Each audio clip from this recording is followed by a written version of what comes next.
I'm Scott. I'm Bill. And we're the Trade Guys. You're listening to The Trade Guys, a podcast produced by CSIS, where we talk about trade in terms that everyone can understand. I'm Alex Kissling, and I'm here with Scott Miller and Bill Reich, the CSIS Trade Guys. Thanks for listening to The Trade Guys. On today's episode, we discuss President Trump's decision to allow the sale of Nvidia's H200 chips to China. Then, we take a look at the status of the US-Indonesia trade deal before heading into the holidays with a look at North Pole tariffs. All that and more on today's Trade Guys.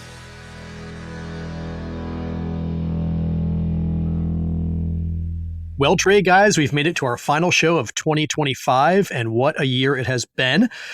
We'll close out by covering a couple of recent developments and then, fittingly, take a quick trip to the North Pole, or at least as close as we can get with a trade angle.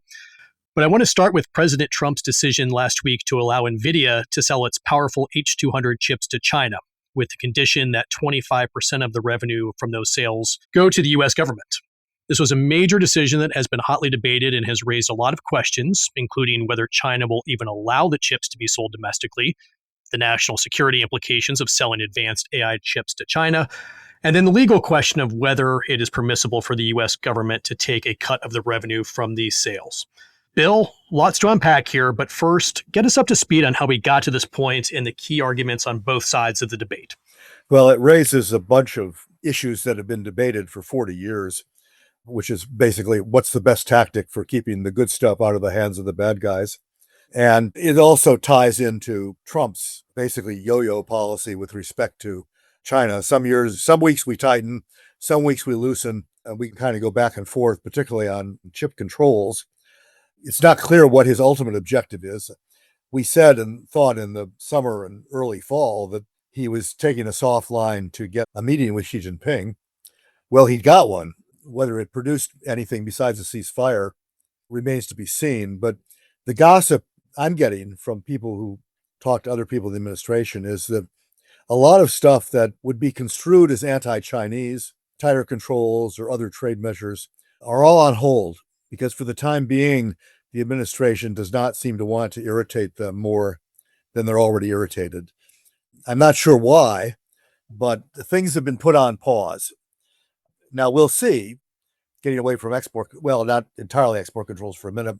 One of the looming issues that will loom right after Christmas is that the Section 232 investigation that Trump started on chips, on semiconductors, the deadline for submitting that to the president is December 27th.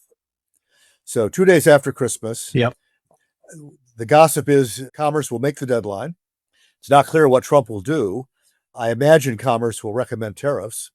They almost always do. And that will irritate the Chinese. The big question there will be whether the tariffs just covered chips themselves or also the products that contain chips, which by far are the more important import. But we've been going back and forth. The H200 may or may not be a gift to China. I think it's intended as a gift to China, but it raises a bunch of issues, all of which you conveniently spelled out. The first one is legality. And we talked about this with the H20 chip when that one was allowed. That one was specifically designed to be below the Biden administration's control parameters so that it could be sold. And then it was banned and then it was unbanned. And when it was unbanned, the deal was that the administration would, I think in that case, get 15% of the profits. That's right. That deal apparently has never been consummated because they haven't figured out a legal way to do it. And I think there are two obvious obstacles to that. The underlying legislation that sets up the control program, ECRA, the Export Control Reform Act 2018, contains a provision that explicitly says you cannot have a fee to get an export license.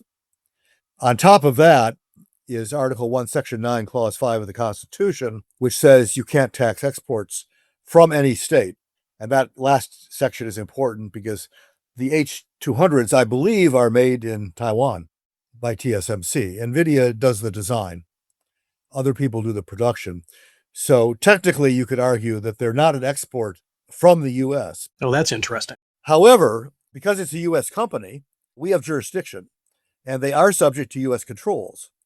So, lawsuits coming. You can see that anyway. Well, lawsuits maybe not coming, because if they do it, who's going to sue? The company isn't going to sue because they agreed to it in the first place. Right. You need to be harmed to sue. And I'm not sure who's harmed. I mean, you can argue, as members of Congress already have, that the national security is harmed. But the national security is not a plaintiff. I mean, you have to find a plaintiff that would have standing. So that's the first threshold here. If they can't close a deal on 15%, which actually has not made a lot of difference because they're not selling very many H20s. But if you can't close a deal on that one, you are not going to be able to close this deal, which is a lot bigger. The bigger thing it does, though, is it takes us back a number of years. For decades prior to 2022, U.S. policy was to keep the adversary a generation or two behind us. That allowed us to stay ahead. It also allowed us to sell the enemy a lot of stuff, make a lot of money, which would go into future development of next generation technology, Right. and keep them behind. Biden stopped that by putting in fixed limits with his high fence, small garden approach. The H200 takes us back to the way we used to do it. So it's hard for me, who's one of the people that was involved when we developed this policy in the 90s, it's hard for me to say it's wrong. The criticism, though, has been telling, which is that it's pretty clear that the H200 is not the state-of-the-art, cutting-edge, latest generation chip. Right, the Blackwells. That's the Blackwell line. It's closer to it than anything else. It is clearly superior to any current Chinese product. There is disagreement amongst experts, and I've watched this debate go back and forth. There's disagreement among experts about how far ahead of the Chinese it is. Nvidia claims it's basically kind of an incremental advance. The critics, of which there are many, particularly in Congress, who are calling for relative secretaries to come up and speak to them about this and provide more information.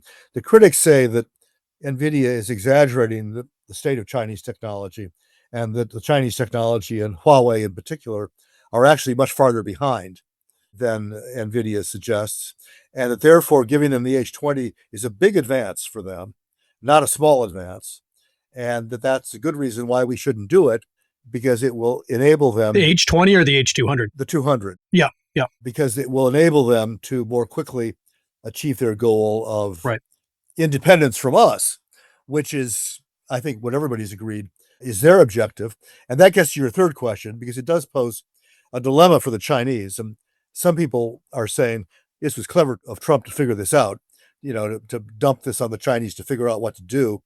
They are determined, clearly, to develop their own technology, their own chips, and their own technology to manufacture the chips so they can be independent of Western technology. Right. That's been an objective for a dozen years. The dilemma for them is the H200, which a number of their big companies, Alibaba, Tencent, ByteDance, the owner of TikTok, all would like to have because they think it's better. On the one hand, the Chinese will think that may slow down our independent development. If they can get this good American chip, why do we want to spend a lot of time and money developing chips that may or may not be better? Exactly, right. On the other hand, from the critics' side, providing this chip may enable them to reach their goals faster. So that's a dilemma for China. So far, signals have not been clear. I mean, China has indicated, I think, that it's not just a question of U.S. export licenses. Companies are going to have to get Chinese permission to buy these, and it's not clear how broadly that permission is going to be granted. So this may end up being a case where the Chinese play into the hands of the U.S. critics and solve the problem by not buying any. At the same time, the critics, I think, despite my support for the general policy, the critics make a good point in this particular case that it could end up being an enabling tool that will enable China to reach its own independence goals much faster. Yeah, I mean, there have been, it's a lot of criticism over the past week since this announcement came down from the hawks and others, but there are a lot of big questions here. So, Scott, I want to get your take on all of this. Well, just a few things that I can add to what Bill said, which is there's some subtlety to this, in part because Nvidia doesn't sell chips; they sell solutions. They sell masses of equipment that all works together. All right, and they're worried about their solutions business because they have an edge at the moment. They ought to be building market share, and because of China's ambitions to be independent of the United States or of the West or of anybody else, so they want their own technology. this is a tough situation for them. Add to that the pace of change in this industry. Okay, how fast the state of the art moves on. So it's not an easy decision. And I think there are subtleties on both sides, both the export control side, both governments have to do, and what the corporate champion here wants to do and is attempting to do while maintaining their status of shipping a dual use product that has national security implications. So tough decision. One final comment about why they may be soft pedaling it.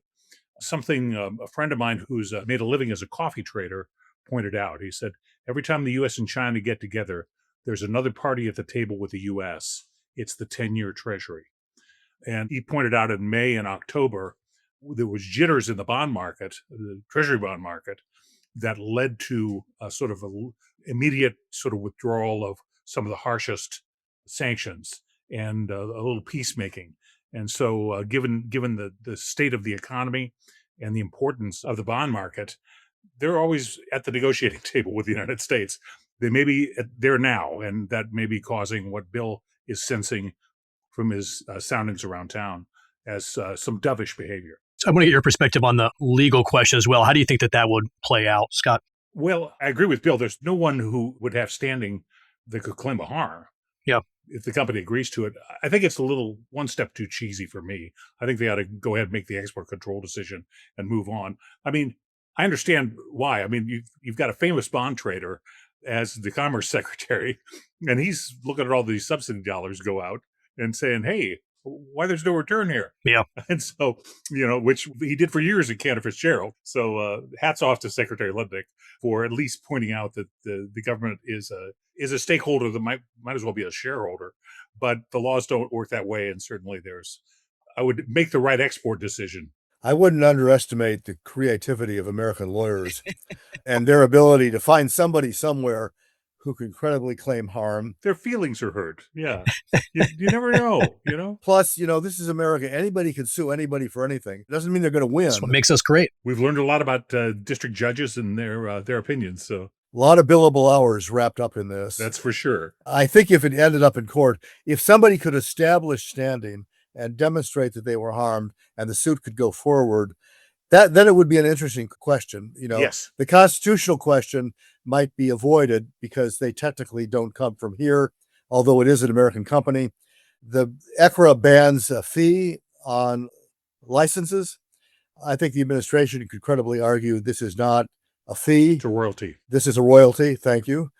And some other people would say, doesn't make any difference what you call it. Yeah. If it walks like a duck and quacks like a duck and pays like a duck, it's a duck and not a royalty. But, it'll be interesting to see how that plays out. It would not surprise me, though, to see somebody somewhere filing a lawsuit if this deal actually gets done and the government starts collecting money. No, that wouldn't be surprising at all. But how successful it would be another question. All right, I want to turn now to the status of the U.S.-Indonesia trade deal. There was reporting last week that the deal, which was announced back in July, may be on the brink of collapse. But just days later, it seemed the deal was back on track to be completed, perhaps by the end of the year. Scott, what's going on here and what's at stake? Well, I think there's a set of practices that we're becoming familiar with in the Trump administration that are unlike the past. That's one way to put it. And I have a lot of friends You're being charitable again. at the U.S. Trade Representative's office, very fond of their commitment to making things work the way they're supposed to work. They're very devoted. There's 220 people who do an amazing amount of work, and they get things right so many times. They're a very impressive organization. One of the things they do is they render trade commitments, the promises that countries have made to each other, they render them to writing and get them polished so everybody thinks what you think it means is what it means, and what the counterparty thinks it means is what it means. They work very hard on these legal scrubs. Now, it used to be that you did the negotiation, you came to an agreement, you did the legal scrub, and then you had the photo op. What we have in at least the Trump 47 administration is photo op first, then scrub. So I think it leads to problems like this. What we tend to send very senior people, including the president of the United States himself, to handle these negotiations. Right. We make top line agreements. We issue a press release, not a signed bilateral agreement, Hmm. a press release, Yeah. okay, in English, and we presume everybody agrees with what is said of that, and that's what we meant, which is not what happens in diplomacy or in trade negotiations. So it's not surprising to see this. It's also not surprising to see it with Indonesia, which Indonesia is, first of all, a very large country, very populous, complex place, but also a country that does not have the depth of engagement with other parties.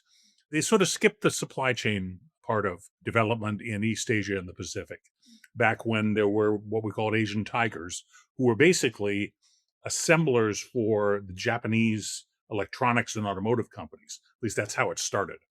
But the countries that were a factor in and generated lots of employment and lots of economic growth by supplying those Japanese cornerstone industries and then on into other cornerstone industries, got very accustomed to negotiations. They knew what the concessions that they made meant.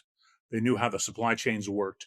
And there was generally a sort of a path of least resistance they followed. Thailand would be a great example of a country that just became part of how they did business, the way they created employment.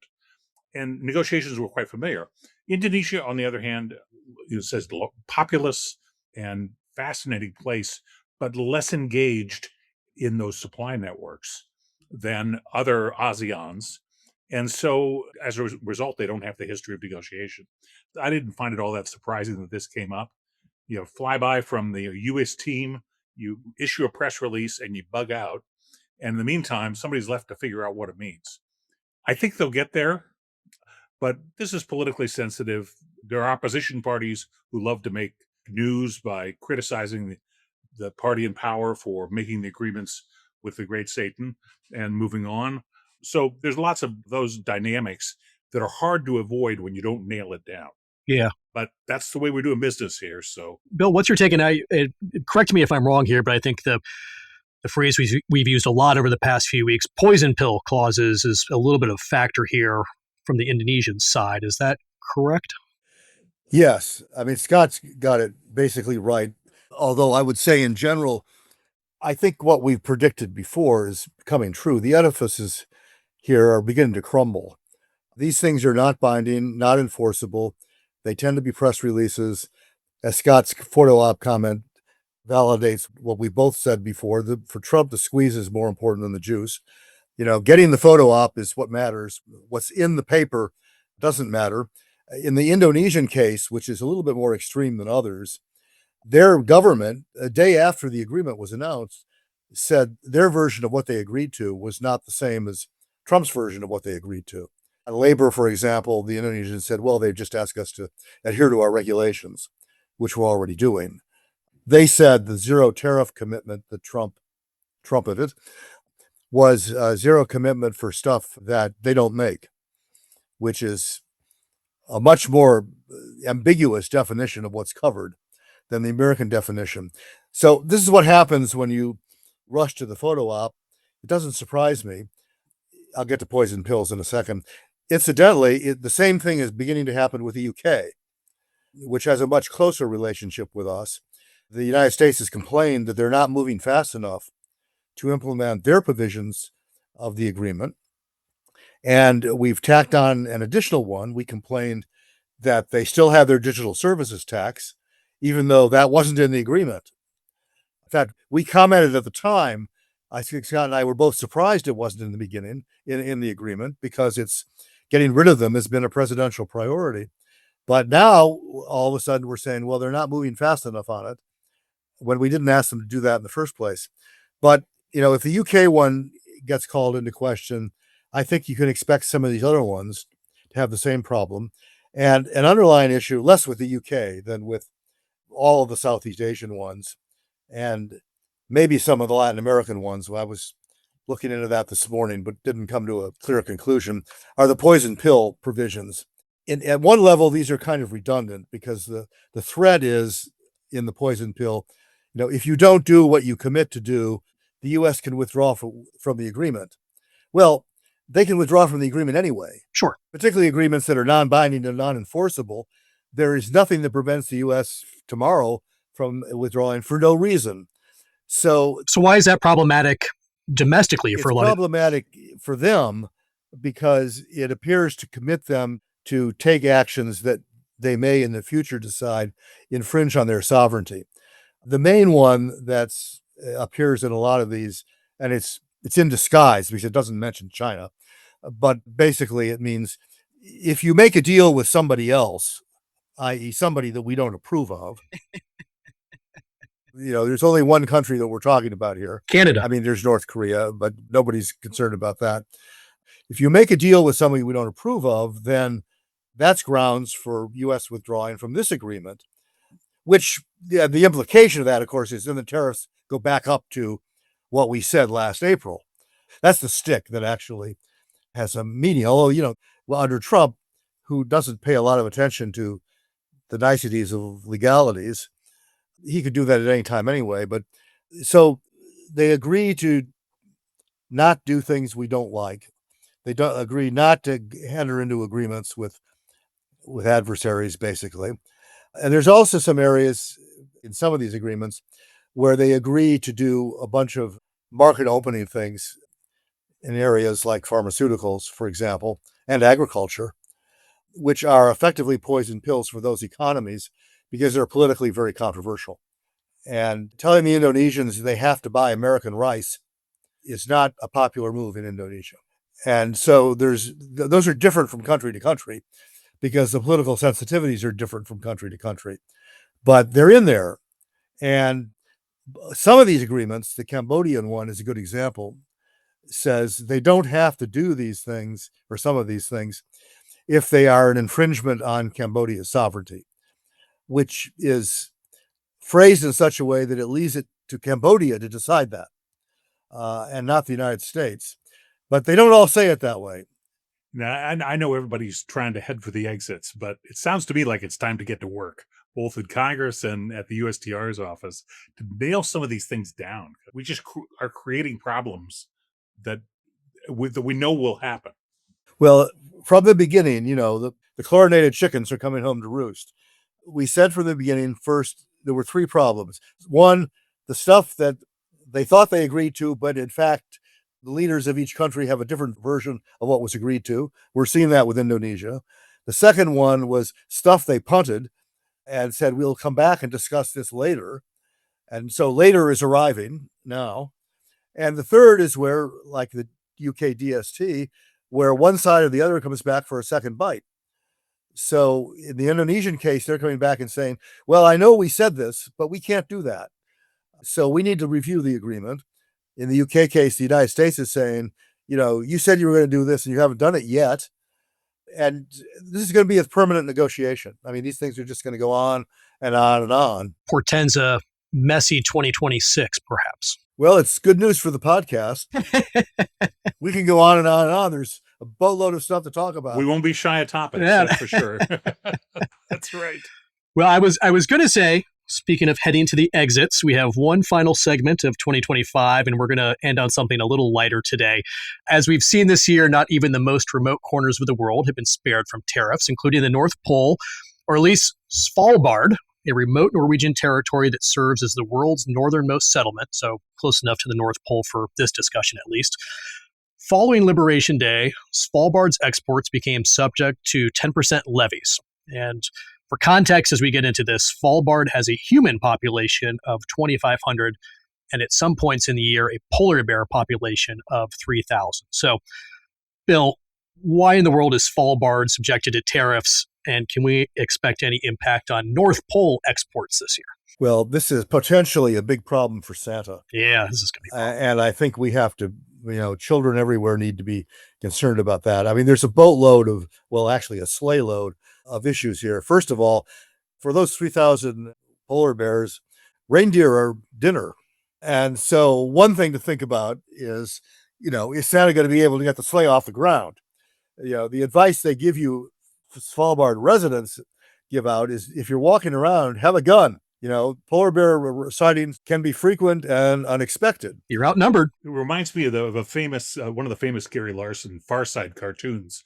It shows an igloo with the top ripped off, jagged edges on the ice on the top of the igloo, and there are two very satiated polar bears with their backs against the igloo, and one of them says to the other, said, I love these things. They're crunchy on the outside and soft and chewy on the inside.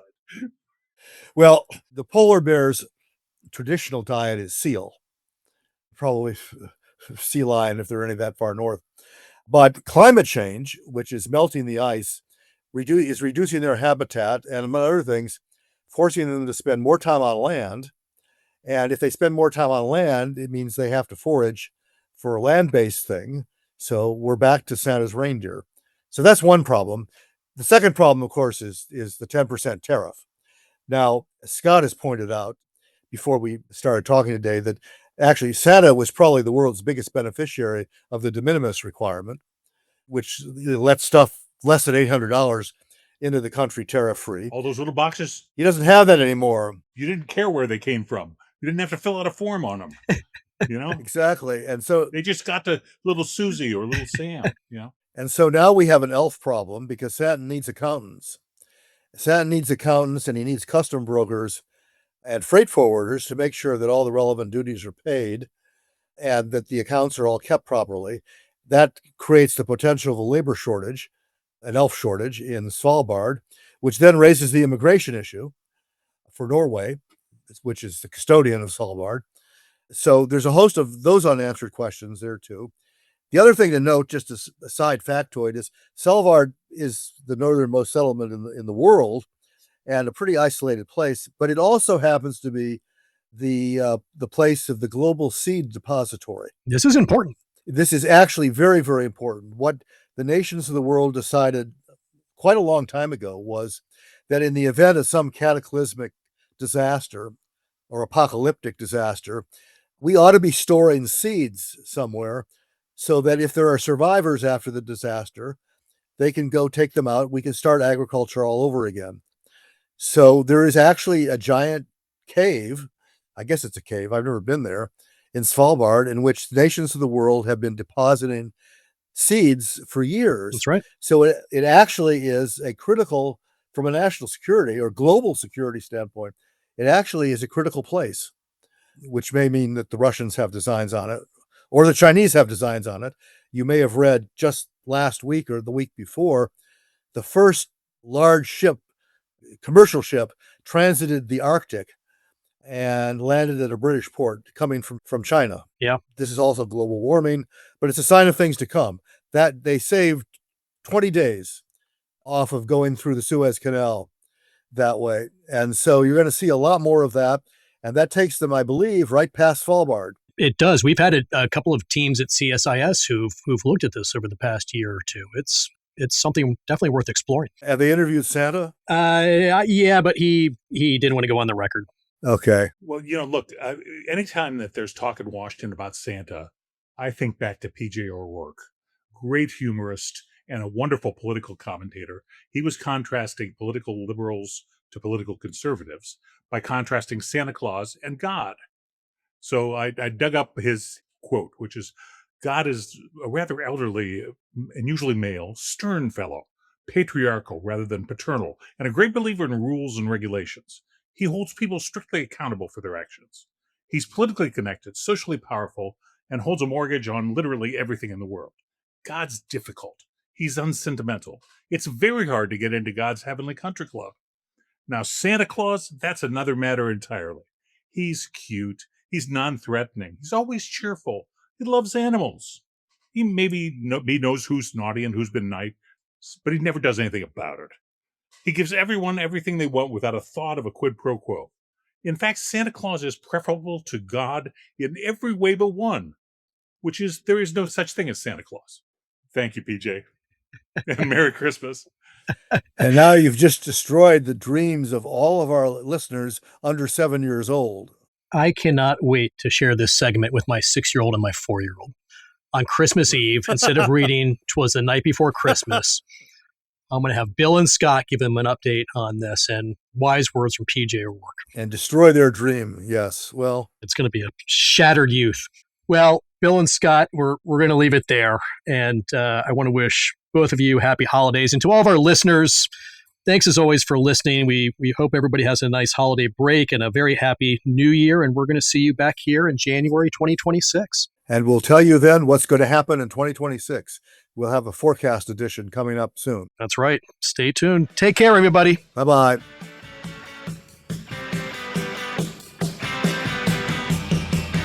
You've been listening to The Tray Guys, a CSIS podcast. For more audio content, visit csis.org/podcasts. Thanks for tuning in.